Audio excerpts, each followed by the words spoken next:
जय श्री कृष्ण। ओम नमो भगवते वासुदेवाय नमः। आप सुन रहे हैं पौराणिक अमृतवाणी द्वारा प्रसारित महाभारत कथा। कथा को सुनने के लिए हमारे चैनल को लाइक, शेयर एंड सब्सक्राइब करें। ये आगे की कथा प्रारंभ करते हैं। दुखों से छूटने का उपाय। मनुष्य स्वभाव की पहचान के लिए व्याघ्र तथा सियार की कथा। युधिष्ठिर ने कहा, पितामह, जगत के जीव भिन्न भिन्न भावों को लेकर नाना प्रकार के कष्ट उठा रहे हैं। अतः जिस उपाय के द्वारा इन दुखों से छुटकारा हो सके उसे बताने की कृपा करें। भीष्म जी ने कहा, राजन, जो द्विज अपने मन को वश में करके शास्त्रोक्त चारों आश्रमों में रहते हुए उनके अनुसार ठीक ठीक बर्ताव करते हैं, वे दुखों के पार हो जाते हैं। जो दंभ नहीं करते, जिनकी जीविका नियमित है, जो विषयों की ओर बढ़ती हुई इच्छा को रोकते हैं, दूसरों के कटु वचन सुनकर भी उन्हें उत्तर नहीं देते, मार खाकर भी किसी को मारते नहीं हैं और स्वयं देते हैं परंतु दूसरों से मांगते नहीं, अतिथियों को सदा आश्रय देते हैं, कभी किसी की निंदा नहीं करते, नित्य नियम पूर्वक स्वाध्याय करते हैं, धर्म को जानते हैं, माता पिता की सेवा में लगे रहते हैं तथा दिन में सोते नहीं, वे दुखों से छुटकारा पा जाते हैं। जो मन, वाणी और कर्म से भी कभी पाप नहीं करते, किसी भी जीव को कष्ट नहीं पहुंचाते, राजा होकर लोभवश प्रजा का धन नहीं लेते और देश की सब ओर से रक्षा करते हैं, उन्हें कभी दुख नहीं उठाना पड़ता। जो अपनी स्त्री के साथ धर्मानुकूल समागम करते हैं तथा जो युद्ध में मृत्यु का भय छोड़कर धर्मपूर्वक विजय पाना चाहते हैं, वे दुखों से पार हो जाते हैं। जो लोग प्राण जाने के अवसर आने पर भी झूठ नहीं बोलते, उन पर संपूर्ण प्राणियों का विश्वास होता है, वे कभी दुख नहीं उठाते। जिनके शुभ कर्म दिखावे के लिए नहीं होते, जो सदा मीठे वचन बोलते हैं, जिनका धन धर्म के काम में लग जाता है, वे दुस्तर विपत्ति को भी पार कर जाते हैं। जो तपस्या में लगे रहते हैं, बचपन से ही ब्रह्मचर्य का पालन करते हैं और वेद विद्या तथा व्रत में निष्णात होते हैं, जिनके रजोगुण और तमोगुण शांत हो गए हैं और जिनकी सदा सतगुण में स्थिति रहती है, जिनसे दूसरे प्राणियों का भय नहीं होता तथा जो दूसरे प्राणियों से स्वयं भी भय नहीं करते और संपूर्ण जगत को आत्मा के समान देखते हैं, वे कठिन से कठिन विपत्ति को भी पार हो जाते हैं। पराई संपत्ति देखकर जिनके मन में जलन नहीं होती, जो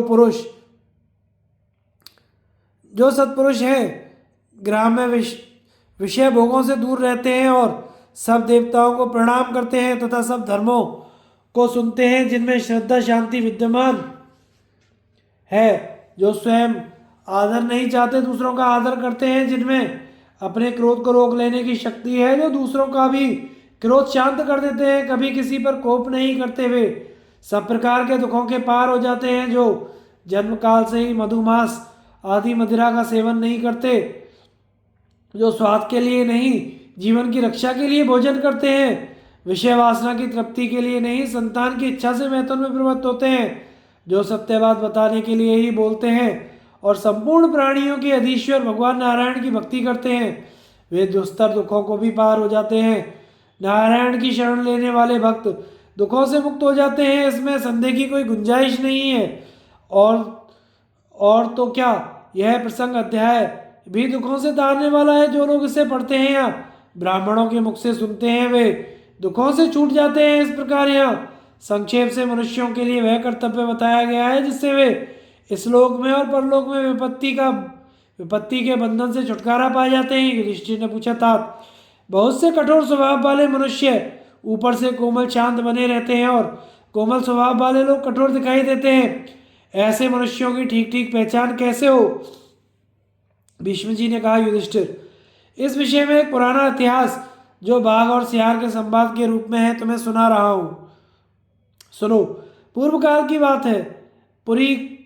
पुरिका नाम की एक नगरी थी जो प्रचुर धन धान्य से संपन्न थी। उसमें पौरिक नाम का एक राजा राज्य करता था। वह बड़ा ही क्रूर और नीच था, सदा ही दूसरे प्राणियों की हिंसा में लगा रहता था। धीरे धीरे उसकी आयु समाप्त हुई।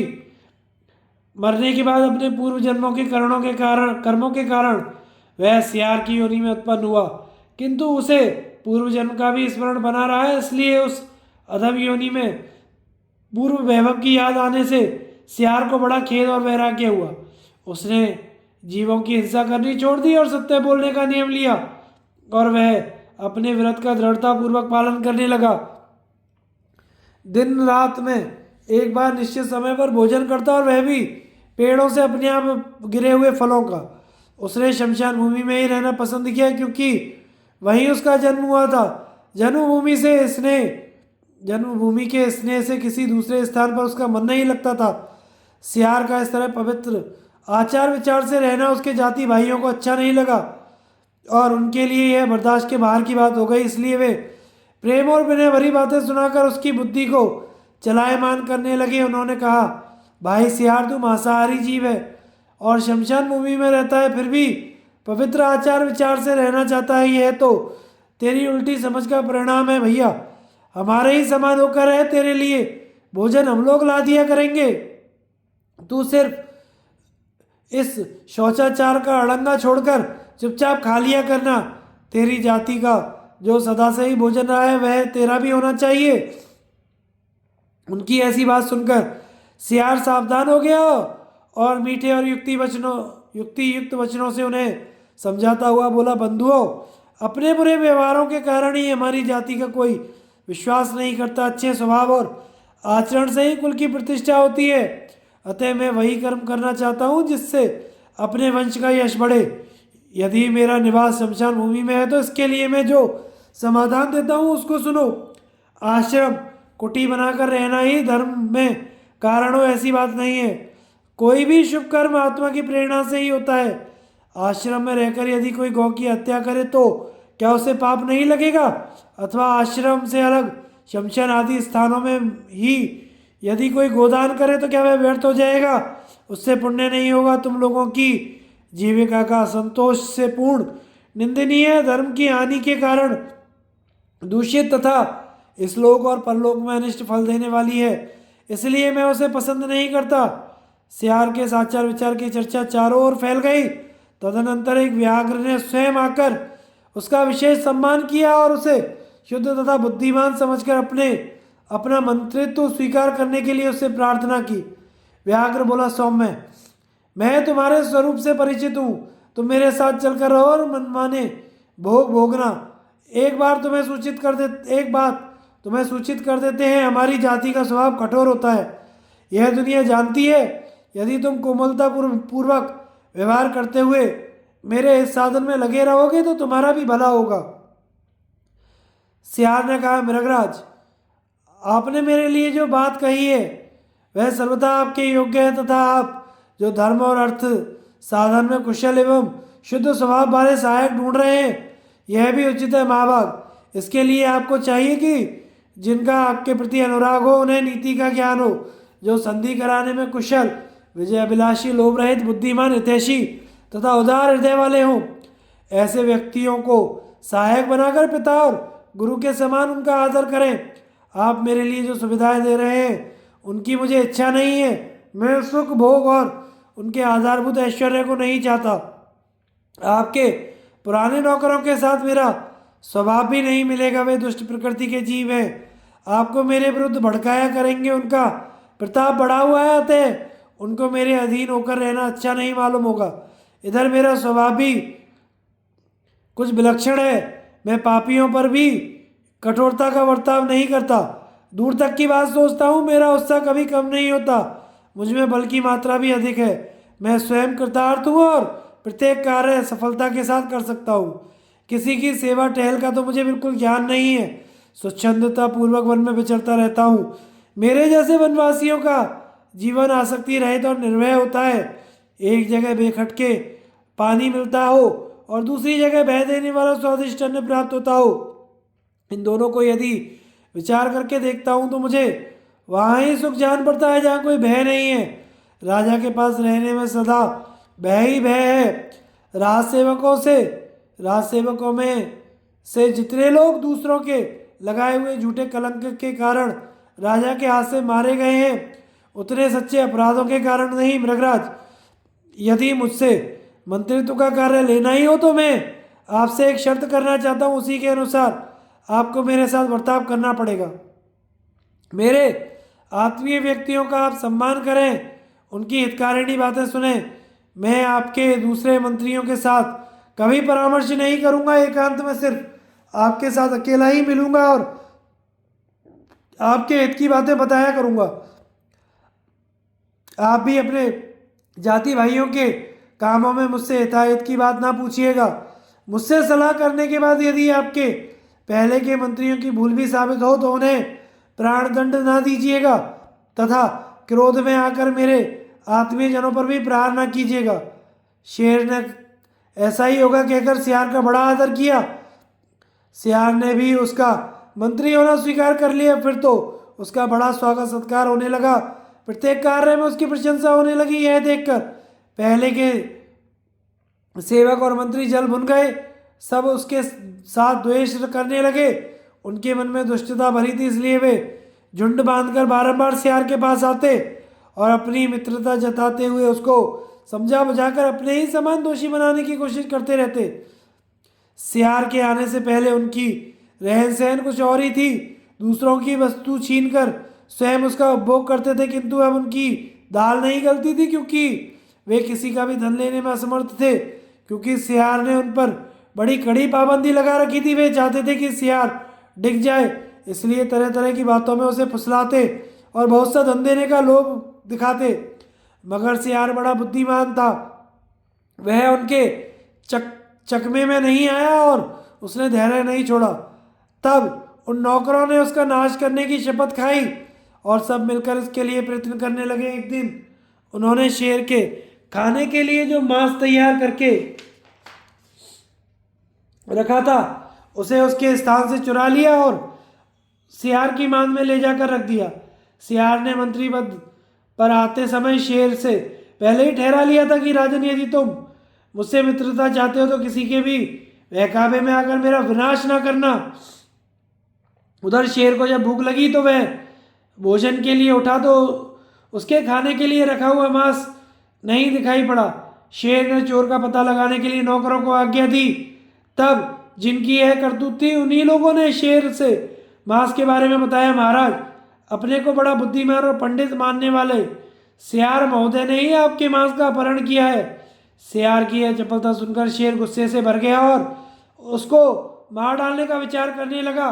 उस समय सियार के प्रतिकूल कहने का मौका देखकर पहले के मंत्री लोग शेर से कहने लगे, राजन, वह तो बातों से ही धर्मात्मा बना हुआ है, स्वभाव का बड़ा कुटिल है, भीतर का पापी है, मगर ऊपर से धर्म का ढोंग बनाए हुए है। उसका सारा आचार विचार दिखावे के लिए है। यह कहकर वे क्षण भर में ही उस मांस को सियार की मान से उठा ले आए।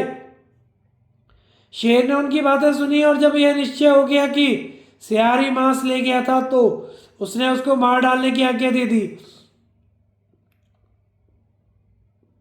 शेर की यह बात जब उसकी माता को मालूम हुई तो वह हितकारी वचनों से उसको समझाने के लिए आए और कहने लगी, बेटा, इसमें कुछ कपटपूर्ण षड्यंत्र हुआ जान पड़ता है। तुम्हें इस पर विश्वास नहीं करना चाहिए। काम में लाग डांट हो जाने से जिनके मन में पाप होता है वे निर्दोष को ही दोषी बनाते हैं। किसी को अपने से ऊंची अवस्था में देखकर अक्सर लोगों को ईर्ष्या हो जाया करती है। वे उसकी उन्नति नहीं सह सकते। कोई कितना ही शुद्ध क्यों ना हो, उस पर भी दोष लगा ही देते हैं। लोभी शुद्ध स्वभाव वाले व्यक्तियों से और आलसी तपस्वियों से द्वेष करते हैं। इसी प्रकार मूर्ख लोग पंडितों से, दरिद्र धनियों से, पापी धर्मात्माओं से और कुरूप रूपवानों से डहा रखते हैं। विद्वानों में भी कितने ही ऐसे अविवेकी, लोभी और कपटी होते हैं जो बृहस्पति के समान बुद्धि रखने वाले निर्दोष व्यक्तियों में भी दोष निकाला करते हैं। एक और तो जब घर में सुनसान था उस समय तुम्हारे मांस की चोरी हुई है, दूसरी ओर ऐसा व्यक्ति है जो देने पर भी मांस नहीं लेना चाहता। इन दोनों बातों पर अच्छी तरह विचार करो। संसार में बहुत से असभ्य प्राणी सभ्य की तरह और सभ्य असभ्य की तरह देखे जाते हैं। इस प्रकार उनमें अनेकों भाव दृष्टिगोचर होते हैं, अतः उनकी परीक्षा कर लेनी उचित है। आकाश आंधी कड़ाही के समान और जुगनू अग्नि के समान दिखाई देते हैं, किंतु ना तो आकाश में कड़ाही है ना जुगनू में आग ही है। इसलिए सामने दिखाई देती हुई वस्तु की भी जांच करनी चाहिए। जो जांचने पूछने के बाद किसी विषय में अपना विचार प्रकट करता है उसे पीछे का पछतावा नहीं होता। राजा के लिए किसी को मरवा डालना कठिन काम नहीं है, मगर इससे उसकी बढ़ाई नहीं होती। शक्तिशाली पुरुष में यदि क्षमा हो तो उसी की प्रशंसा की जाती है, उसी से उसका यश बढ़ता है बेटा। सोचो तो, तुमने स्वयं ही सियार को मंत्री के आसन पर बिठाया है और तुम्हारे सामंतों में भी इसकी ख्याति बढ़ गई है। ऐसा सुपात्र मंत्री बड़ी मुश्किल से मिलता है। यह तुम्हारा बड़ा हितैषी है, इसलिए तुम्हें इसकी रक्षा करनी चाहिए।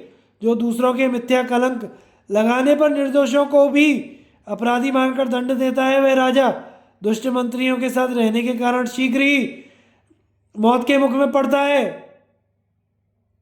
शेर की माता इस प्रकार उपदेश दे ही रही थी कि उस शत्रु समूह के भीतर से एक धर्मात्मा व्यक्ति उठकर शेर के पास आया। वह सियार का जासूस था। उसने जिस प्रकार यह कपट लीला की गई थी उसका भंडाफोड़ कर दिया। इससे शेर को सियार की सच्चरित्रता का पता चल गया। उसने मंत्री का सत्कार करके उसको इस अभियोग से मुक्त कर दिया तथा अत्यंत स्नेह के साथ उसे बारंबार गले लगाया। सियार नीति शास्त्र का ज्ञाता था। उसने शेर की आज्ञा लेकर उपवास करके प्राण त्याग देने का विचार किया। शेर ने उसे इस कार्य से रोका और उसका भलीभांति आदर सत्कार किया। उस समय स्नेह के कारण उसका चित्त विकल हो रहा था। मालिक की यह अवस्था देखकर सियार का गला भर आया और वह उसे प्रणाम करके गदगद कंठ से बोला, राजन, पहले तो आपने मुझे सम्मान दिया, पीछे अपमानित कर दिया, शत्रु की सी स्थिति में पहुंचा दिया। अब मैं आपके पास रहने के योग्य नहीं हूँ। जो अपने पद से हटाए गए हो और सम्मानित स्थान से नीचे गिरा दिए गए हो, जिनका सर्वस्व छीन लिया गया हो, जो दुर्बल, लोभी, क्रोधी और डरपोक हो, जिन्हें धोखे में डाला गया हो, जिनका धन लूटा गया हो तथा जिन्हें क्लेश दिया गया हो, ऐसे सेवक शत्रुओं का काम सिद्ध करते हैं। आपने परीक्षा लेकर योग्य समझकर मुझे मंत्री के आसन पर बिठाया था, फिर अपनी की हुई प्रतिज्ञा तोड़कर मेरा अपमान किया। ऐसी दशा में अब आपका मुझ पर विश्वास नहीं रहेगा और मैं भी आप पर विश्वास ना होने से उद्वेग में पड़ा रहूँगा। आप मुझ पर संदेह करेंगे और मैं सदा आपसे डरता रहूँगा। इधर दूसरों के दोष ढूंढने वाले आपके भृत्य लोग मौजूद हैं ही। इनका मुझसे तनिक भी स्नेह नहीं है तथा इन्हें संतुष्ट रखना भी मेरे लिए बहुत कठिन है। प्रेम का बंधन जब एक बार टूट जाता है तो उसका जुड़ना मुश्किल हो जाता है और जो जुड़ा हुआ होता है वह बहुत कठिनाई से टूटता है, किंतु जो बारंबार टूटता और जुड़ता रहता है उसमें स्नेह नहीं होता। राजाओं का चित्त चंचल होता है, उनके लिए स्वयं के व्यक्ति को पहचानना बहुत कठिन है। सैकड़ों में कोई एक ही ऐसा मिलता है जो सब तरह से समर्थ हो और किसी पर भी संदेह ना करे। इस प्रकार धर्म, अर्थ, काम तथा युक्तियों से युक्त सांत्वनापूर्ण वचन कहकर सियार ने शेर को प्रसन्न किया और फिर स्वयं वन को चला गया। यह बड़ा बुद्धिमान था, इसलिए शेर की अनुनय विनय ना मानकर मृत्यु पर्यंत निराहार रहने का व्रत ले एक स्थान पर बैठ गया और अंत में शरीर को त्याग कर स्वर्ग धाम में जा पहुंचा। शक्तिशाली शत्रु के सामने नम्र होने और मूर्ख की बातों को अनसुनी करने का उपदेश तथा राजा और राजसेवकों के गुणों का व्याख्यान। युधिष्ठिर ने पूछा, भरतश्रेष्ठ, राजा एक दुर्लभ राज्य को पाकर भी यदि सेना, खजाना आदि साधनों से रहित हो तो वह अपने बल में सर्वथा बढ़े हुए शत्रु के सामने कैसे टिक सकता है? भीष्म जी ने कहा, इस विषय में समुद्र और नदियों के संवाद रूप प्राचीन इतिहास का उदाहरण दिया जाता है। एक समय की बात है, सरिताओं के स्वामी समुद्र ने सरिताओं से अपने मन का एक संदेह इस प्रकार पूछा, नदियों, मैं देखता हूँ तुम लोगों में बाढ़ आती है तो बड़े बड़े वृक्षों को जड़, मूल और डालियों सहित उखाड़कर तुम अपने प्रवाह में बहा लाती हो, किंतु उनमें भैंत का कोई पेड़ नहीं दिखाई देता। भैंत का शरीर तो नहीं के बराबर बहुत पतला होता है, उसमें कुछ दम भी नहीं होता और वह तुम्हारे खास किनारे पर जमता है, फिर भी तुम उसे ना ला सकी, क्या कारण है? उसे कमजोर समझकर उपेक्षा तो नहीं कर देती, अथवा उसने तुम लोगों का कुछ उपकार तो नहीं किया, क्योंकि भैंत का वृक्ष तुम्हारा तट छोड़कर नहीं आता। इस विषय पर मैं तुम सब लोगों का विचार जानना चाहता हूँ। यह सुनकर गंगा जी ने युक्ति युक्त, अर्थपूर्ण तथा दिल में बैठने वाली बात कही, नाथ, वे वृक्ष अपने स्थान पर अकड़ कर खड़े रहते हैं हमारे प्रबल प्रवाह के सामने सिर नहीं झुकाते। इस प्रतिकूल बर्ताव के कारण ही उन्हें अपना स्थान छोड़ना पड़ता है, किंतु बैत नदी के वेग के आगे झुक जाता है, समय अनुसार बर्ताव करना जानता है, सदा हमारे अधीन रहता है, अकड़कर खड़ा नहीं होता।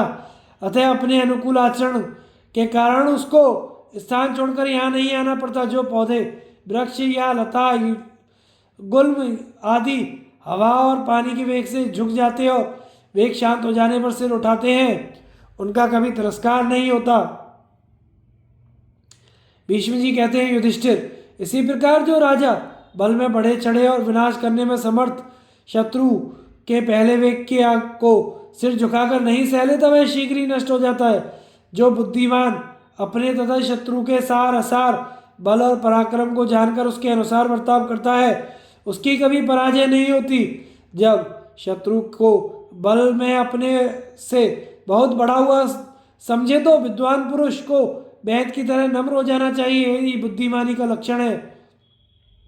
युधिष्ठिर ने पूछा, भारत, यदि कोई धृष्ट मूर्ख मधुर या तीखे शब्दों में भरी सभा के बीच किसी विद्वान पुरुष की निंदा करे तो वह विद्वान को उसके साथ कैसा बर्ताव करना चाहिए?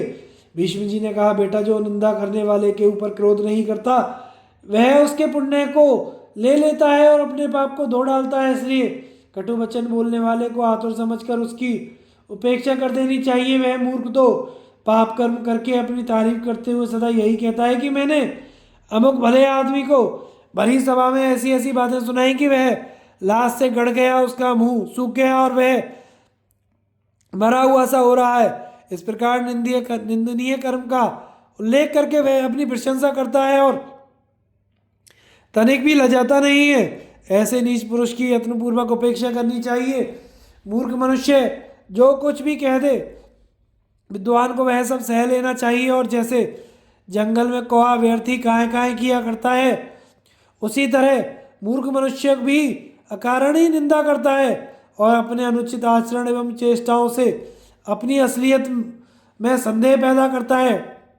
संसार में जिसके लिए कुछ भी कह देना या कर डालना संभव नहीं है, ऐसे मनुष्य से बात नहीं करनी चाहिए। जो सामने गुण गाता और परोक्ष में निंदा करता है वह तो कुत्ते के समान है, उसके ये लोक और परलोक दोनों नष्ट हो चुके हैं। इसलिए बुद्धिमान पुरुष को चाहिए कि ऐसे पापी का तुरंत त्याग कर दे। युधिष्ठिर ने कहा, दादाजी, अब मैं यह प्रार्थना करता हूँ कि जिससे राज्य का हित हो, जो वर्तमान तथा भविष्य में कल्याण और अभ्युदय करने वाला हो तथा जिससे राष्ट्र की उन्नति हो, वह उपाय मुझे बताइए, क्योंकि आप तथा महाबुद्धिमान विदुर जी ही हमारे वंश के हित में लगे रहकर सदा राजधर्म का उपदेश देते रहते हैं। राजा अकेला ही सारे राज्य की रक्षा नहीं कर सकता, इसलिए उसके पास कैसे और किन गुणों वाले सेवक होने चाहिए? भीष्म जी ने कहा, बेटा, कोई भी सहायकों के बिना अकेले राज्य नहीं चला सकता। राज्य ही क्या, सहायता के बिना किसी भी अर्थ की प्राप्ति नहीं होती। यदि प्राप्ति हो भी गई तो उसकी रक्षा संभव हो जाती है। अतः सेवकों का होना आवश्यक है। जिसके सभी सेवक ज्ञान विज्ञान से संपन्न, हितैषी, कुलीन तथा प्रेमी हो, उसी राजा को राज्य का सुख मिलता है। जो कुलीन हो, जिन्हें धन का लोभ दिखाकर शत्रु फोड़ ना सके, जो राजा के साथ रहते हो, उन्हें अच्छी बुद्धि देते हो, जो अच्छे स्वभाव के हों और भविष्य का प्रबंध करने वाले हों, समय को जानने वाले तथा बीती हुई बात के लिए शोक ना करने वाले हों। ऐसे मंत्री जिस राजा के पास रहते हैं वही राज्य का फल भोगता है। जिस राजा के सहायक उसके सुख में सुखी और दुख में दुखी रहते हों, उसकी आर्थिक उन्नति की चिंता में लगे रहने वाले सत्यवादी हों, वही राज्य का फल भोगता है। जिसका देश दुखी ना हो, जो स्वयं खोटे विचार का ना होकर सदा सन्मार्ग पर चलने वाला हो, वही राज्य का भागी होता है। विश्वास पात्र, संतोषी तथा खजाना बढ़ाने का प्रयत्न करने वाले खजांचियों के द्वारा जिसके कोष की सदा वृद्धि हो रही हो, वही राजा उत्तम है। यदि लोभवश फूट ना सकने वाले संग्रही, सुपात्र, विश्वसनीय एवं निर्लोभ मनुष्य अन्नादि भंडार की रक्षा में नियुक्त हो तो उसकी विशेष उन्नति होती है।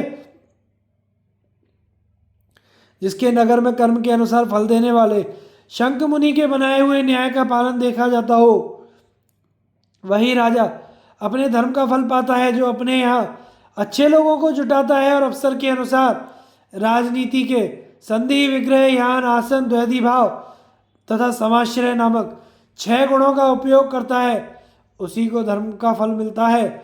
बुद्धिमान राजा को चाहिए कि पहले अपने सेवकों की सच्चाई, शुद्धता, सरलता, स्वभाव, शास्त्रीय ज्ञान, सदाचार, कुलीनता, जितेंद्रियता, दया, बल, पराक्रम, प्रभाव, विनय तथा क्षमा आदि गुणों की जानकारी प्राप्त करे। फिर जो जिस कार्य के योग्य जान पड़े उन्हें उसी काम में लगावे तथा उनकी रक्षा का पूरा प्रबंध कर दे। बिना जांचे बूझे किसी को मंत्री ना बनावे, क्योंकि नीच कुल के मनुष्य का सहवास हो जाने पर राजा को ना सुख मिलता है ना उसकी उन्नति होती है। यदि राजा अपराध ना होने पर भी किसी कुलीन पुरुष का तिरस्कार कर दे तो वह कुलीनता के ही कारण राजा का अनिष्ट करने का विचार नहीं करता, किंतु एक नीच कुल का मनुष्य साधु स्वभाव के राजा का आश्रय पाकर यद्यपि दुर्लभ ऐश्वर्य का भोग करता है, तथापि एक बार भी राजा उसकी निंदा कर दे तो वह उसका शत्रु बन जाता है। इसलिए मंत्री उसे बनावे जो कुलीन, शिक्षित, बुद्धिमान, ज्ञान विज्ञान में निपुण और सब शास्त्रों का तत्व जानने वाला, सहनशील, अपने देश का निवासी, कृतज्ञ, बलवान, क्षमावान, जितेंद्रिय, निर्लोभ, जितना मिल जाए उतने में ही संतुष्ट रहने वाला, अपने स्वामी तथा मित्रों की उन्नति चाहने वाला, देश काल का ज्ञान रखने वाला, वस्तुओं का संग्रह करने वाला, सदा मन को वश में रखने वाला, हितैषी, आलस्य से रहित, संधि और विग्रह का अवसर जानने वाला, नगर और देश के लोगों का प्रेम भाजन, खाई और सुरंग खुदवाने तथा व्यूह निर्माण की कला में कुशल, अपनी सेना का उत्साह बढ़ाने में प्रवीण, चेष्टा और शक्ल देखकर मनुष्य के मन का भाव समझने वाला, अहंकार रहित, निर्भीक, कार्यदक्ष, बलवान, उचित काम करने वाला, शुद्ध, राजनीति में चतुर, गुणवान, उद्योगशील, जड़ता से रहे, दूर तक विख्यात, अच्छे स्वभाव वाला, मीठे वचन बोलने वाला, धीर, शूरवीर तथा देश काल के अनुसार काम करने वाला हो। जो राजा ऐसे योग्य पुरुष को मंत्री बनाता और कभी उसका अनादर नहीं करता, उसका राज्य चंद्रमा की चांदनी की तरह चारों ओर फैल जाता है। राजा को भी उपयुक्त गुणों से विभूषित होना चाहिए, साथ ही उसमें शास्त्र ज्ञान, धर्मपरायणता, प्रजापालन आदि गुण भी रहने चाहिए। राजा धीर, क्षमावान, पवित्र, मनुष्य और समय को पहचानने वाला, बड़ों की सेवा करने वाला, शास्त्र का ज्ञाता, बुद्धिमान, स्मरण शक्ति से संपन्न, न्याय के अनुसार कार्य करने वाला, जितेंद्रिय, प्रिय बोलने वाला, शत्रु को क्षमा करने वाला, श्रद्धालु और दुखियों को हाथ का सहारा देने वाला हो। वह अहंकार ना करे, कर्तव्य परायण बने, अपने भक्तों पर प्रेम रखे, अच्छे मनुष्यों का संग्रह करे, जड़ता को त्याग दे, सदा प्रसन्न मुख बना रहे, सेवकों का सर्वदा ख्याल रखे, क्रोध ना करे, हृदय को उदार बनावे, राजदंड का कभी त्याग ना करे, किंतु उसके न्याय के अनुसार उपयोग करे, गुप्तचर रूपी नेत्रों के द्वारा प्रजा की प्रत्येक अवस्था पर दृष्टि रखे और धर्म और अर्थ के विषय में सर्वदा कुशल रहे। ऐसे सैकड़ों गुणों से युक्त राजा ही प्रजा के लिए वांछनीय होता है। राजन, राज्य की रक्षा में सहायता पहुंचाने वाले समस्त सैनिक भी इसी प्रकार अच्छे गुणों से संपन्न होने चाहिए। इसके लिए अच्छे पुरुषों की ही तलाश करनी चाहिए, उनका कभी अपमान नहीं करना चाहिए। जिसके योद्धा युद्ध में वीरता दिखाने वाले, कृतज्ञ, शस्त्र चलाने में कुशल, निर्भय, धर्मशास्त्र के ज्ञाता और धनुर्विद्या में प्रवीण होते हैं, उसी राजा के अधीन इस भूमंडल का राज्य होता है। जो राजा सेवकों के गुण और स्वभाव को जानकर उन्हें योग्य कर्मों में नियुक्त करता है, उसे ही राज्य का फल मिलता है। मंत्री पद पर भी उन्हीं को बिठाना चाहिए जिनमें पद के अनुरूप गुण और काम संभालने की योग्यता हो। जो भृत्यों को उनकी योग्यता के अनुसार काम सौंपता है, वह राजा राज्य से फायदा उठाता है। इसलिए मूर्ख, क्षुद्र, बुद्धिहीन, अजितेंद्रिय तथा नीच कुल के मनुष्यों को राज्य के काम में नहीं लगाना चाहिए। जो सज्जन, कुलीन, शूर, ज्ञानी, किसी की निंदा न करने वाले, उत्तम, पवित्र तथा कार्यदक्ष हों, वे ही लोग राज्य के पार्श्ववर्ती मंत्री होने योग्य हैं। ऐसे सहायकों को पाकर सारी पृथ्वी जीती जा सकती है। जो आज्ञा पाते ही चलाए हुए तीर के समान शीघ्र जाकर स्वामी के काम में लग जाते हैं और सदा उसके हित का ध्यान रखते हैं, उन सेवकों को बराबर सांत्वना देते रहना चाहिए। राजा को यत्नपूर्वक अपने खजाने की रक्षा करनी चाहिए, क्योंकि वही राज्य की जड़ है, उसी से राजा का अभ्युदय होता है। युधिष्ठिर, भंडार घरों को भी अच्छे अच्छे अनाजों से भरे रखो, उनकी रक्षा का भार सत्पुरुषों के ऊपर छोड़ो। इस प्रकार धन धान्य दोनों का संग्रह करते रहो। अपने युद्ध कुशल योद्धाओं को सदा अभ्यास में लगाए रखो। भाई बंधुओं की भी देखभाल करो। मित्रों और संबंधियों के साथ रहकर पूर्ववासियों के कार्य सिद्ध करो और उनके साधन में लगे रहो। राजधर्म और दंड के स्वरूप का वर्णन। युधिष्ठिर ने कहा, पितामह, अब आप मुझे संक्षेप से प्राचीन राजाओं के धर्म सुनाइए। भीष्म जी बोले, युधिष्ठिर, क्षत्रिय के लिए सबसे श्रेष्ठ धर्म है संपूर्ण प्राणियों की रक्षा करना, किंतु यह किया कैसे जाए इसको बता रहा हूँ, सुनो। राजा को समय समय पर उग्र शांत आदि अनेकों रूप धारण करने चाहिए। जिस कार्य के लिए जो हितकर जान पड़े उसमें वही रूप प्रकट करना चाहिए। उदाहरण के लिए अपराधी को दंड देते समय उग्र रूप और दीन पर अनुग्रह करते समय शांत एवं दयालु रूप प्रकट करे। इस प्रकार अनेकों रूप धारण करने वाले राजा का छोटा काम भी नहीं बिगड़ने पाता। जैसे शरद ऋतु का मोर बोलता नहीं, उसी प्रकार राजा भी मौन रहकर राजकीय गुप्त विचारों को प्रकट ना होने दे। बोलना ही पड़े तो मीठी वाणी बोले, और वह भी बहुत कम। राजा सबका प्रिय करे, किंतु धर्म में बाधा ना आने दे। जिसके सद्व्यवहार से प्रसन्न होकर सारी प्रजा उसे अपना मानने लगती है, वही राजा पर्वत के समान अचल हो जाता है। जैसे सूर्य सब पर समान भाव से अपनी किरणें फैलाता है, उसी तरह राजा न्याय करते समय किसी का पक्षपात ना करे, प्रिय और अप्रिय को समान समझकर केवल धर्म की ही रक्षा करे। जो कुल प्रकृति धर्म और देश धर्म को जानने वाला तथा मीठे वचन बोलने वाले हो, जिन पर जवानी में कोई कलंक ना लगा हो, जो हित साधन में लगे रहने वाले, धैर्यवान, निर्लोभी, शिक्षित, जितेंद्रिय, धर्मनिष्ठ तथा धर्म और अर्थ की रक्षा करने वाले हो, ऐसे ही पुरुषों को राज्य के सब कामों में लगाना चाहिए। इस प्रकार सदा सावधान रहकर राज्य के प्रत्येक कार्य का आरंभ और उसकी समाप्ति करे। मन में संतोष रखे और गुप्तचरों की सहायता से राष्ट्र की सारी बातें जानता रहे। जिसके क्रोध और हर्ष निष्फल नहीं हो जाते, जिसकी दया पर सब विदित हो, जो यथार्थ कारणों से ही दंड देता हो तथा अपनी और अपने देश की रक्षा करता हो, वही राजा राजधर्म का ज्ञाता है।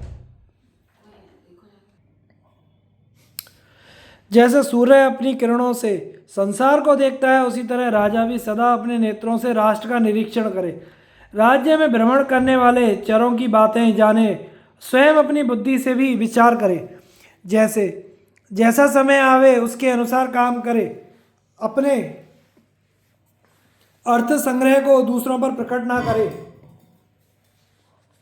जैसे गाय का पालन करते हुए प्रतिदिन उससे दूध दुहा जाता है, उसी प्रकार राज्य की रक्षा पूर्वक राजा को उससे कर लेना चाहिए। जैसे शहद की मक्खी क्रमशः कई फूलों से थोड़ा थोड़ा रस लेकर मधु एकत्रित करती है, उसी तरह राजा को भी क्रमशः समस्त प्रजा से कर लेकर द्रव्य संग्रह करना चाहिए। राज्य की रक्षा और वेतन आदि देने से जो धन बचे उसी को धर्म में खर्च करे और अपने उपभोग में भी लगावे। शास्त्रज्ञ राजा को जहाँ तक संभव हो खजाने का धन खर्च नहीं करना चाहिए। थोड़ा सा भी धन मिलता हो तो उसका तिरस्कार ना करे, शत्रु को छोटा ना समझे।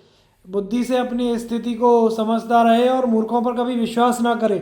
स्मरण शक्ति, चतुरता, संयम, बुद्धि, शरीर, धैर्य, शूरता और देश काल की परिस्थिति से लापरवाह ना रहना, ये 8 धन को बढ़ाने के मुख्य साधन है। शत्रु बालक, जवान अथवा बूढ़ाई क्यों ना हो, सावधान ना रहने वाले मनुष्य का नाश कर डालता है। वह मौका पाकर राजा की जड़ उखाड़ सकता है। इसलिए जो समय का ज्ञान रखता है वही राजाओं में श्रेष्ठ समझा जाता है। द्वेष रखने वाला शत्रु दुर्बल हो या बलवान राजा की कीर्ति नष्ट करता है, उसके धर्म में बाधा पहुंचाता है तथा अर्थोपार्जन में बढ़ी हुई उसकी शक्ति का विनाश करता है। इसलिए मन को वश में रखने वाला राजा शत्रु की ओर से लापरवाह न रहे। हानि, लाभ, रक्षा और संग्रह आदि को खूब समझकर बुद्धिमान पुरुष शत्रु के साथ संधि या विग्रह करे। इसके लिए बुद्धि का सहारा ले। परिमार्जित बुद्धि बलवान को भी पछाड़ देती है, इसलिए बढ़ते हुए बल्कि बुद्धि ही रक्षा करती है। बल में बढ़े चढ़े शत्रु को भी बुद्धि के द्वारा संकट में डाला जा सकता है, इसलिए बुद्धि से विचारने के बाद जो काम किया जाता है वही उत्तम होता है। जिसने सब प्रकार के दोषों का त्याग कर दिया है वह धीर राजा थोड़ी सी सेना के बल से भी संपूर्ण भोगों को प्राप्त कर सकता है। प्रजा पर स्नेह रखते हुए उससे धन वसूल करे, उससे अधिक काल तक सताकर उस पर बिजली के समान गिरकर अपना प्रभाव ना दिखावे। लोभी मनुष्य दूसरों के धन, भोग सामग्री, स्त्री, पुत्र तथा समृद्धि सब कुछ हड़प लेना चाहता है। उसमें सब प्रकार के दोष प्रकट होते हैं, इसलिए लोभी को अपने यहाँ ना रखे। जिस राजा ने धर्मात्मा ब्राह्मणों से तत्वज्ञान प्राप्त किया है, जो मंत्रियों से सुरक्षित, प्रजा का विश्वास पात्र तथा कुलीन है, वह अपने को कर देने वाले सामंत नरेशों को वश में रख सकता है। राजन, मैंने संक्षेप में जिन राजधर्मों का वर्णन किया है उन्हें बुद्धि से विचार करके धारण करो। जो उन्हें भली भांति समझकर आचरण में लाता है वही अपने राज्य की रक्षा कर सकता है। जिसका सुख, भोग, हट, अन्य तथा कानून के बल पर स्थित देखा जाता है, उस राजा को परलोक में उत्तम गति नहीं मिलती। उसका वह राज्य सुख भी अधिक दिनों तक कायम नहीं रहता। युधिष्ठिर ने पूछा, पितामह, आपने सनातन राजधर्म का वर्णन किया, इसके अनुसार दंड ही सबका ईश्वर है और दंड के ही आधार पर सब कुछ टिका हुआ है। देवता, ऋषि, पितर, महात्मा, यक्ष, राक्षस, पिशाच तथा संसार के समस्त प्राणियों के लिए दंड ही कल्याण का साधन है। उसी पर चराचर जगत प्रतिष्ठित है। अतः मैं जानना चाहता हूँ कि दंड क्या है, कैसा है, उसका स्वरूप क्या है और किसके आधार पर उसकी ऐसी स्थिति है। साथ ही यह भी बताइए कि दंड का उपादान क्या है, उसकी उत्पत्ति कैसे हुई, उसका आकार कैसा है और वह किस प्रकार सावधान रहकर संपूर्ण प्राणियों का शासन करने के लिए जागृत रहता है। भीष्म जी ने कहा, कुरुनंदन, दंड का जो स्वरूप है, उसका व्यवहार जिस तरह किया जाता है वह सब तुम्हें बताता हूँ, सुनो। इस संसार में सब कुछ जिसके अधीन है वही दंड है। उसकी धर्म में गणना है, उसी को व्यवहार न्याय भी कहते हैं। लोक में किसी भी तरह धर्म और न्याय का लोप ना होने पावे, इसके लिए दंड आवश्यक है। व्यवहार की रक्षा के कारण ही वह व्यवहार कहलाता है। पूर्व काल में मनु ने यह उपदेश दिया था कि जो राजा प्रिय और अप्रिय को समझकर पक्षपात ना करके दंड का ठीक ठीक उपयोग करता हुआ प्रजा का पालन करता है, उसका वह कार्य केवल धर्म ही समझा जाता है। मैंने जो यह दंड की बात बताई वह ब्रह्मा जी का महान वचन है और इसे सबसे पहले मनु जी ने कहा था, इसलिए इसको प्राग वचन कहते हैं तथा व्यवहार का प्रतिपादन करने के कारण यह व्यवहार भी कहा गया है। दंड का ठीक ठीक उपयोग होने पर ही सदा धर्म और अर्थ और काम की सत्ता कायम रहती है, इसलिए दंड महान देवता है। इसका स्वरूप प्रज्वलित अग्नि के समान तेजस्वी है। तलवार, धनुष, गदा, शक्ति, त्रिशूल, मुद्गर, बाण, मूसल, फरसा, चक्र, पाश, दंड, सृष्टि, तोमर तथा दूसरे जो प्रहार करने योग्य अस्त्र शस्त्र हैं, उन सबके रूप में सर्वात्मा दंड ही मूर्तिमान होकर विचरता है। वही अपराधियों को भेदता, छेदता, पीड़ित करता, काटता, चीरता, फाड़ता तथा मरवाता है। इस प्रकार दंड ही संसार में सब ओर दौड़ता फिरता है। दंड सर्वत्र व्यापक होने के कारण विष्णु है और मनुष्यों का अयन आश्रय होने के कारण नारायण कहलाता है। वह महान सनातन स्वरूप को धारण करता है, इसलिए उसे पुरुष कहते हैं। इसी प्रकार दंड नीति भी ब्रह्मा जी की कन्या कही गई है। लक्ष्मी, वृत्ति, सरस्वती, जगतदात्री भी उसी के नाम है। इसी तरह अनेकों स्वरूप, अर्थ, अनर्थ, सुख, दुख, धर्म, अधर्म, बल, अबल, दुर्भाग्य, सौभाग्य, गुण, दोष, काम, अकाम, ऋतु, मास, रात, दिन, क्षण, प्रमाद, अप्रमाद, हर्ष, क्रोध, शम, दम, दैव, पुरुषार्थ, बंध, मोक्ष, भय, अभय, हिंसा, तप, यज्ञ, संयम, मद, प्रमाद, दर्प, दंभ, धैर्य, नीति, अनीति, शक्ति, अशक्ति, मान, अपमान, व्यय, अव्यय, विनय, दान, काल, अकाल, सत्य, असत्य, ज्ञान, श्रद्धा, अश्रद्धा, अकर्मण्यता, उद्योग, लाभ, हानि, जय, पराजय, कठोरता, कोमलता, मृत्यु, आना जाना, विरोध अविरोध, कर्तव्य अकर्तव्य, असूया अनुसूया, लज्जा अलज्जा, संपत्ति विपत्ति, स्थान तेज, कर्म पांडित्य, वाक शक्ति तथा तत्वबोध, ये सब दंड के ही अनेकों रूप हैं। युधिष्ठिर, संसार में यदि दंड की व्यवस्था ना होती तो सब लोग एक दूसरे को पीस डालते। दंड के ही भय से कोई किसी पर हाथ नहीं उठाता। दंड से ही सुरक्षित रहकर प्रजा अपने राजा की दिन प्रतिदिन उन्नति करती है। इसलिए दंड ही सबको आश्रय देने वाला है। वही इस जगत को शीघ्र सत्य में स्थापित करता है। सत्य में ही धर्म स्थित है और धर्म ब्राह्मणों में रहता है। धर्मात्मा ब्राह्मण वेदों का स्वाध्याय करते हैं। वेदों से ही यज्ञ प्रकट हुआ है। यज्ञ से देवता प्रसन्न होते हैं। प्रसन्न हुए देवता इंद्र से प्रतिदिन प्रार्थना करते हैं। इससे इंद्र प्रजाजनों पर अनुग्रह करके समय पर वर्षा द्वारा खेती उपजाकर उन्हें अन्न देता है और संपूर्ण प्राणियों के प्राण अन्न पर ही अवलंबित रहते हैं। इसलिए दंड से ही प्रजा की स्थिति कायम रहती है। वही उसकी रक्षा के लिए सदा जागृत रहता है। वह सदा सावधान रहने वाला अविनाशी है तथा रक्षा रूपी प्रयोजन सिद्ध करने के कारण वह क्षत्रिय है। ईश्वर, पुरुष, प्राण, सत्व, चित्त, प्रजापति, भूतात्मा तथा जीव, ये दंड के 8 नाम हैं। उत्तम कुल, अत्यंत धनवान मंत्री, बुद्धि, तेज, ओज, साहस रूप बल तथा आगे बताए जाने वाले अष्टांग बल से उपार्जन करने योग्य जो धन, धान्य और खजाने आदि का बल है, उस सबका राजा के पास संग्रह होना चाहिए। हाथी, घोड़े, रथ, पैदल, नाव, बेगार, देश की प्रजा तथा भेड़ आदि पशु, यह 8 अंगों वाला बल है। रथी, हाथी सवार, घुड़सवार, पैदल, मंत्री, वैद्य, भिक्षुक, वकील, ज्योतिषी, देव को अनुकूल बनाने के लिए पूजा पाठ करने वाले, खजाना मित्र, धान्य तथा अन्य सामग्री, यह 7 प्रकृति तथा 8 अंगों से युक्त सेना का शरीर है। यह सेना दंड के ही अंतर्गत है। अतः दंड ही राज्य का प्रधान अंग है। वही इसकी उत्पत्ति का मुख्य कारण है। ईश्वर ने प्रयास करके जगत की रक्षा के लिए क्षत्रिय के हाथ में दंड का अधिकार दिया है। सबके प्रति समान भाव से पक्षपात रहित होकर उपयोग करने पर ही दंड के स्वरूप की रक्षा होती है। संसार का सनातन व्यवहार दंड के ही अधीन है। राजा के लिए दंड रूप धर्म से बढ़कर कोई पूज्य नहीं है। ब्रह्मा जी ने स्वधर्म की स्थापना तथा लोक रक्षा के लिए ही दंड नीति का धर्म उपदेश किया है। जो दंड है वही सनातन व्यवहार है। जो व्यवहार है वही वेद है और जो वेद है वही धर्म है और जो धर्म है वही सत्पुरुषों का मार्ग है। सत्पुरुष हैं लोक पितामह ब्रह्मा जी, जो सबसे प्रथम प्रकट हुए हैं। उन्होंने पहले देवता, असुर, राक्षस, मनुष्य, सर्प आदि से युक्त संपूर्ण लोकों की रचना की। फिर वादी प्रतिवादी के विवाद का निर्णय करना रूप जो व्यवहार न्याय है उसका उपदेश किया। ब्रह्मा जी ने न्याय करते समय न्यायकर्ता के समक्ष यह आदर्श रखा कि यदि माता पिता, भाई, स्त्री तथा पुरोहित भी अपने धर्म में स्थित नहीं रहे तो राजा को चाहिए कि उन्हें भी दंड दे। उसके लिए कोई भी अदंडनीय नहीं है।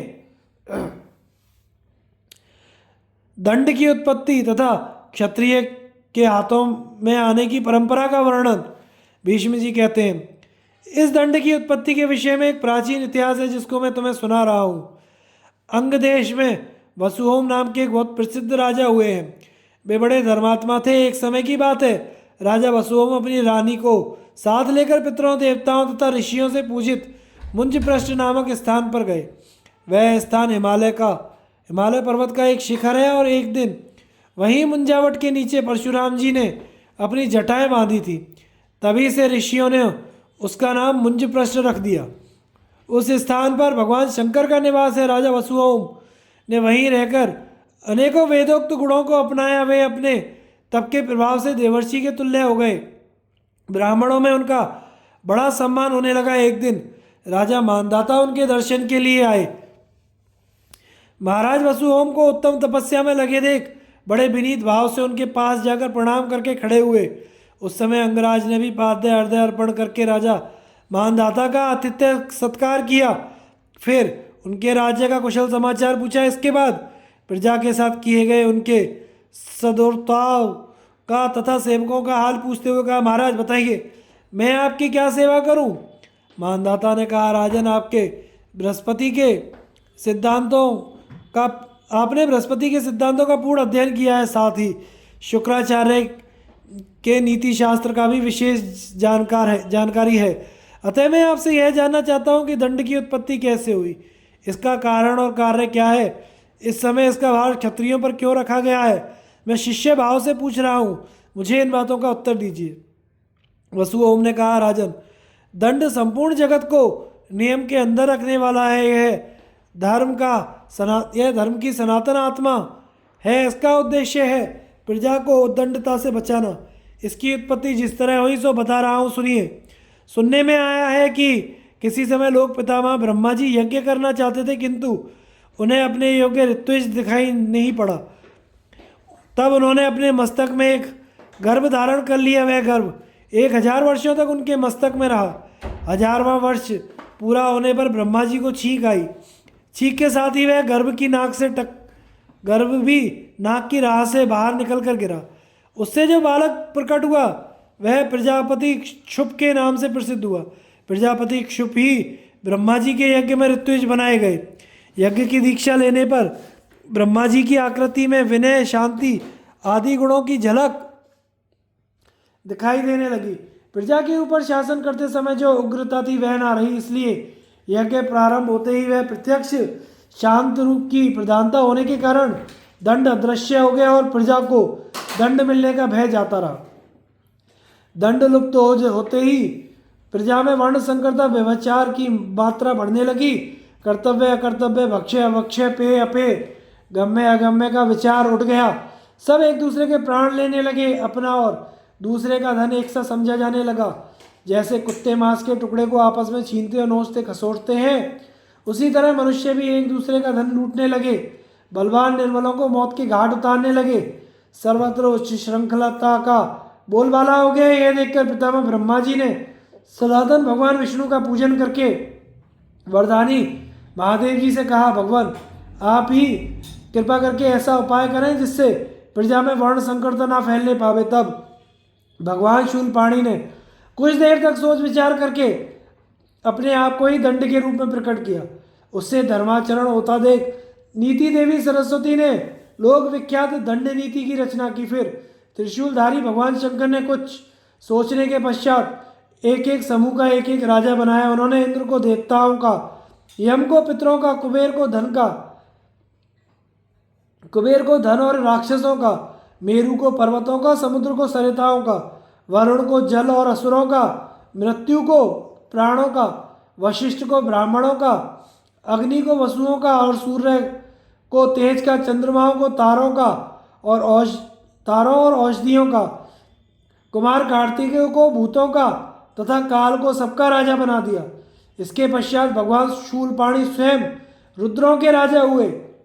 ब्रह्मा के पुत्र क्षुप को उन्होंने समस्त प्रजाओं का आधिपत्य प्रदान किया।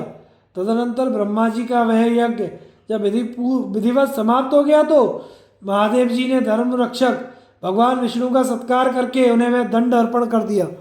विष्णु ने उसे अंगिरा को दिया।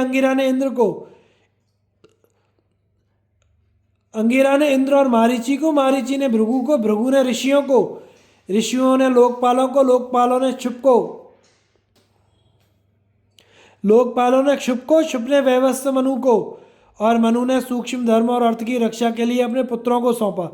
अतः धर्म के अनुसार न्याय अन्याय का विचार करके ही दंड का विधान करना चाहिए, मनमानी नहीं करनी चाहिए। दुष्टों का दमन करना ही दंड का मुख्य उद्देश्य है। अपराधी से जो स्वर्ण आदि वसूल किया जाता है वह भी बाहरी लोगों को आतंकित करने के लिए ही है, खजाना भरने के लिए नहीं।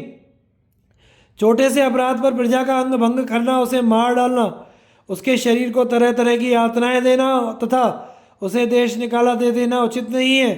वैवस्व मनु ने प्रजा की रक्षा के लिए ही अपने पुत्रों के हाथ में दंड सौंपा था। वही क्रमशः उत्तरोत्तर अधिकारियों के हाथ में आकर प्रजा की रक्षा में निरंतर जागृत रहता है। प्रजा के पालन और दंड का अधिकार ब्रह्मा जी से महादेव जी को मिला। उनसे विश्वदेवों को, विश्वदेवों से ऋषियों को, ऋषियों से सोमकों को, सोम से सनातन देवताओं को और देवताओं से ब्राह्मणों को मिला। उस समय ब्राह्मण ही लोक रक्षा के लिए सावधान रहते थे। फिर ब्राह्मणों से यह अधिकार क्षत्रियों को मिला। तब से अब तक क्षत्रिय ही धर्म अनुसार जगत की रक्षा करते आ रहे हैं।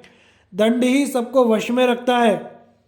यह कालरूप दंड सृष्टि के आदि, मध्य और अंत में भी जागरूक रहता है। यही संपूर्ण लोकों का ईश्वर है तथा प्रजापति है।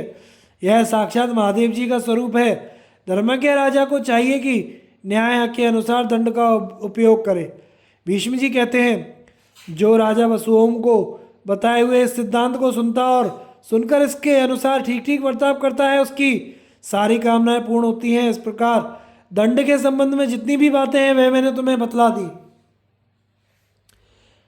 त्रिवर्ग का विचार, अंगिरिष्ट तथा कामंदक का संवाद। युधिष्ठिर ने पूछा, तात अब मैं यह सुनना चाहता हूं कि धर्म, अर्थ और काम का निर्णय कैसे करना चाहिए। धर्म, अर्थ और काम किस उद्देश्य से किए जाते हैं, इनकी उत्पत्ति का कारण क्या है, ये कहीं एक साथ मिले हुए और कहीं अलग अलग क्यों रहते हैं। भीष्म जी ने कहा, संसार में जब मनुष्यों का चित्त शुद्ध होता है और वे धर्म पूर्वक किसी अर्थ की प्राप्ति का निश्चय करके प्रवृत्त होते हैं, उस समय उचित काल, कारण तथा सम्यक कर्मानुष्ठानवश धर्म, अर्थ और काम तीनों एक साथ मिले हुए प्रकट होते हैं। इनमें धर्म तो अर्थ का कारण है और काम अर्थ का फल कहलाता है, परंतु इन तीनों का मूल कारण है संकल्प। संकल्प है विषय रूप और संपूर्ण विषय इंद्रियों के उपभोग में आने के लिए है। यही धर्म, अर्थ और काम का मूल है। इससे निवृत्त होना ही मोक्ष है।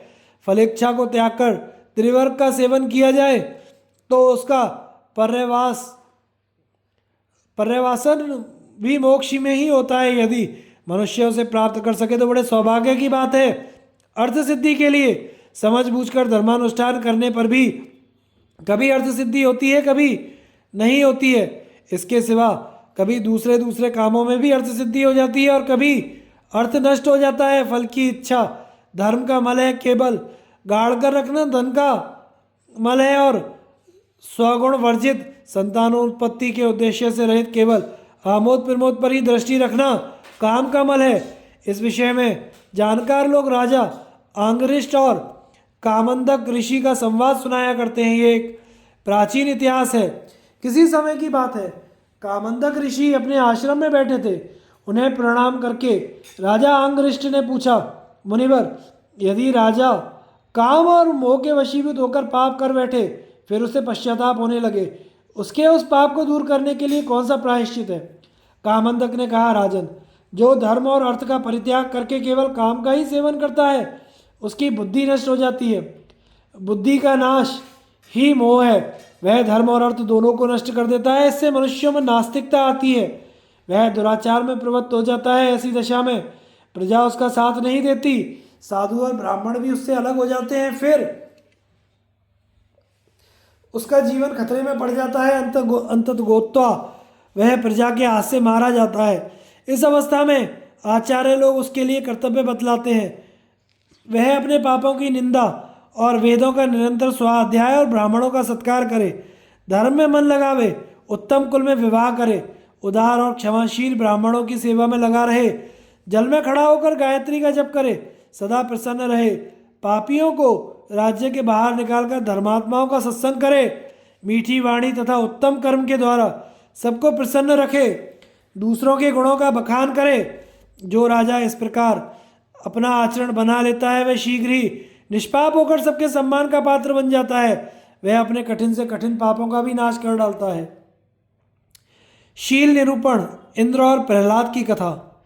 युधिष्ठिर ने पूछा, नरश्रेष्ठ, संसार में मनुष्य धर्म के हेतुभूत शील की ही अधिक प्रशंसा करता है। यदि आप मुझे सुनने का अधिकारी समझें तो यह बताने की कृपा करें कि उस शील का क्या लक्षण है और वह कैसे प्राप्त होता है। भीष्म जी ने कहा, राजन, इंद्रप्रस्थ में जब तुम्हारा राजसूय यज्ञ हुआ था, उस समय तुम्हारी अनुपम समृद्धि और सभा भवन को देखकर दुर्योधन को बड़ा संताप हुआ। वहाँ से लौटने पर उसने अपने पिता को सारी बातें कह सुनाई। तब धृतराष्ट्र ने कहा, बेटा, यदि तुम युधिष्ठिर की भांति ही या उनसे बढ़कर राज्य लक्ष्मी पाना चाहते हो तो शीलवान बनो। शील से तीनों लोग जीते जा सकते हैं। शीलवानों के लिए इस संसार में कोई भी वस्तु दुर्लभ नहीं है। मानदाता ने एक ही रात में, जन्मजय ने 3 रातों में और नाभाग ने 7 रातों में ही इस पृथ्वी का राज्य प्राप्त किया था। ये सभी राजा शीलवान तथा दयालु थे, अतः उनके गुणों के मोल खरीदी हुई ये पृथ्वी स्वयं ही उनके पास आ गई थी। दुर्योधन ने पूछा, भारत जिसके द्वारा उन राजाओं ने शीघ्र ही भूमंडल को पा लिया, वह शील कैसे प्राप्त होता है? धृतराष्ट्र ने कहा, इस विषय में एक पुराना इतिहास है जिसे नारद जी ने शील के प्रसंग में सुनाया था। प्राचीन समय की बात है, दैत्यराज प्रहलाद ने अपने शील के सहारे इंद्र का राज्य ले लिया और तीनों लोगों को अपने वश में कर लिया। उस समय इंद्र ने बृहस्पति जी के पास जाकर उनसे ऐश्वर्य प्राप्ति का उपाय पूछा। बृहस्पति ने उन्हें इस विषय का विशेष ज्ञान प्राप्त करने के लिए शुक्राचार्य के पास जाने की आज्ञा दी। तब उन्होंने प्रसन्नता पूर्वक शुक्राचार्य के पास जाकर फिर वही प्रश्न दोहराया। शुक्राचार्य बोले, इसका विशेष ज्ञान महात्मा प्रहलाद को है। यह सुनकर इंद्र बहुत खुश हुए और ब्राह्मण का रूप धारण करके प्रहलाद के पास गए। वहां पहुंचकर उन्होंने कहा, राजन, मैं श्रेय प्राप्ति का उपाय जानना चाहता हूँ, आप बताने की कृपा करें। प्रहलाद ने कहा, विप्रवर, मैं तीनों लोगों के राज्य का प्रबंध करने में व्यस्त रहता हूँ, इसलिए मेरे पास आपको उपदेश देने का समय नहीं है। ब्राह्मण ने कहा, महाराज, जब समय मिले तो तभी मैं आपसे उत्तम आचरण का उपदेश लेना चाहता हूँ। ब्राह्मण की सच्ची निष्ठा देखकर प्रहलाद बड़े प्रसन्न हुए और शुभ समय आने पर उन्होंने उसे ज्ञान का तत्व समझाया। ब्राह्मण ने भी अपनी उत्तम गुरु भक्ति का परिचय दिया। उसने प्रहलाद के इच्छानुसार न्यायोचित रीति से भलीभांति उसकी सेवा की। फिर समय पाकर उनसे अनेकों बार यह प्रश्न किया कि त्रिभुवन का उत्तम राज्य आपको कैसे मिला, इसका कारण मुझे बताइए। प्रहलाद ने कहा, विप्रवर, मैं राजा हूँ, इस अभिमान में आकर कभी ब्राह्मणों की निंदा नहीं करता, बल्कि जब वे शुक्र नीति का उपदेश करते हैं उस समय संयम पूर्वक उनकी बातें सुनता हूँ और उनकी आज्ञा को सिर पर धारण करता हूँ। यथाशक्ति शुक्राचार्य के बताए हुए नीति मार्ग पर चलता हूँ, ब्राह्मणों की सेवा करता हूँ और किसी का दोष नहीं देखता। धर्म में मन लगाता हूँ, क्रोध को जीतकर मन को काबू में रखता हूँ और इंद्रियों को भी सदा वश में किए रहता हूँ। मेरे इस बर्ताव को जानकर ही विद्वान ब्राह्मण मुझे अच्छे अच्छे उपदेश दिया करते हैं। मैं उनके वचनामृतों का पान करता रहता हूँ, इसलिए जैसे चंद्रमा नक्षत्रों पर शासन करते हैं उसी प्रकार मैं भी अपने जाति वालों पर राज्य करता हूँ। शुक्राचार्य जी का नीति शास्त्र ही इस भूमंडल का अमृत है, यही उत्तम नेत्र है और यही श्रेय प्राप्ति का सर्वोत्तम उपाय है। प्रहलाद से इस प्रकार उपदेश पाकर वह भी ब्राह्मण उनकी सेवा में लगा ही रहा। तब उन्होंने कहा, विप्रवर, तुमने गुरु के समान मेरी सेवा की है, तुम्हारे इस बर्ताव से प्रसन्न होकर मैं तुम्हें वर देना चाहता हूँ। तुम्हारी जो इच्छा हो मांग लो, उसे मैं अवश्य पूर्ण करूँगा। ब्राह्मण ने कहा, महाराज, यदि आप प्रसन्न हैं और मेरा प्रिय करना चाहते हैं तो मुझे आपका ही शील ग्रहण करने की इच्छा है, यही वर दीजिए।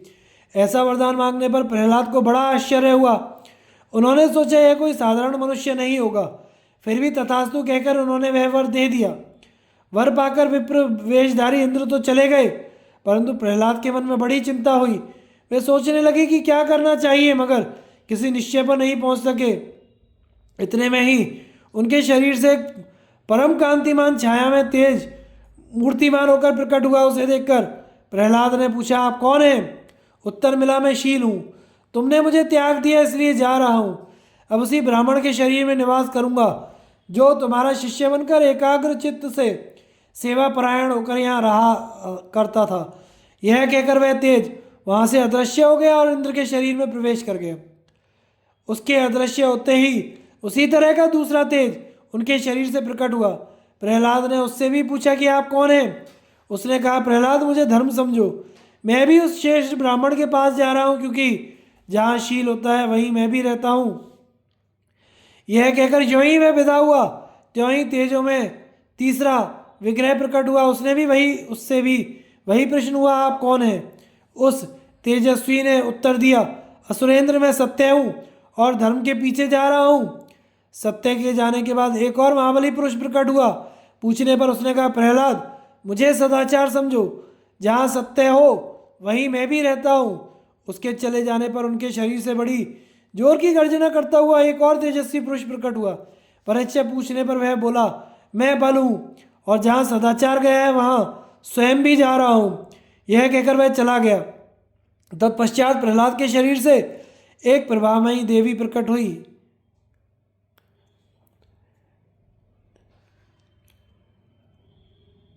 पूछने पर उसने बताया, मैं लक्ष्मी हूँ, तुमने मुझे त्याग दिया इसलिए यहाँ से चली जाती हूँ, क्योंकि जहाँ बल है मैं भी वहीं रहती हूँ। प्रहलाद ने पुनः प्रश्न किया, देवी तुम कहाँ जाती हो?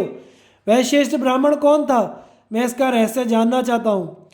लक्ष्मी बोली, तुमने जिसे उपदेश दिया था उस ब्रह्मचारी ब्राह्मण के रूप में साक्षात इंद्र थे। तीनों लोकों में तुम्हारा जो ऐश्वर्य फैला हुआ था वह उन्होंने हर लिया। धर्मज्ञ, तुमने शील के ही द्वारा तीनों लोकों पर विजय पाई थी। तुमने शील के द्वारा ही तीनों लोकों पर विजय पाई थी। यह जानकर इंद्र ने तुम्हारे शील का अपहरण किया है। धर्म, सत्य, सदाचार, बल और मैं लक्ष्मी, ये सब शील के आधार पर ही रहते हैं। शील ही सबकी जड़ है। यह कहकर लक्ष्मी तथा शील आदि सभी गुण इंद्र के पास चले गए। इस कथा को सुनकर दुर्योधन ने पुनः अपने पिता से पूछा, कुरुनंदन, मैं शील का तत्व जानना चाहता हूँ, मुझे समझाइए। जिस तरह उसकी प्राप्ति हो सके वह उपाय भी बतलाइए। धृतराष्ट्र ने कहा, बेटा, शील का स्वरूप और उसे पाने के उपाय, ये दोनों बातें महात्मा प्रहलाद ने पहले ही बताई हैं। मैं संक्षेप से शील की प्राप्ति का उपाय मात्र बता रहा हूँ, ध्यान देकर सुनो।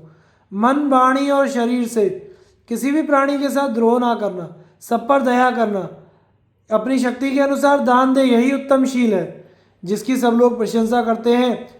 अपने किसी कार्य या पुरुषार्थ से दूसरों का हित ना होता हो और तथा जिसे करने में संकोच का सामना करना पड़े, वह सब किसी तरह नहीं करना चाहिए। जिस काम को जिस तरह करने से मानव समाज में प्रशंसा हो वह काम उसी तरह करना चाहिए। थोड़े में ही यही शील का स्वरूप है। बेटा, इस तत्व को ठीक ठीक तरह से समझ लो। यदि युधिष्ठिर से भी अच्छी संपत्ति प्राप्त करना चाहते हो तो शीलवान बनो। भीष्म जी कहते हैं, कुंती नंदन, राजा धृतराष्ट्र ने अपने पुत्र को यह उपदेश दिया, तुम भी इसका आचरण करो, तुम्हें भी वही फल प्राप्त होगा। आगे की कथा का प्रसारण हम अगले भाग में करेंगे। हमारे चैनल को लाइक, शेयर और सब्सक्राइब करें। धन्यवाद।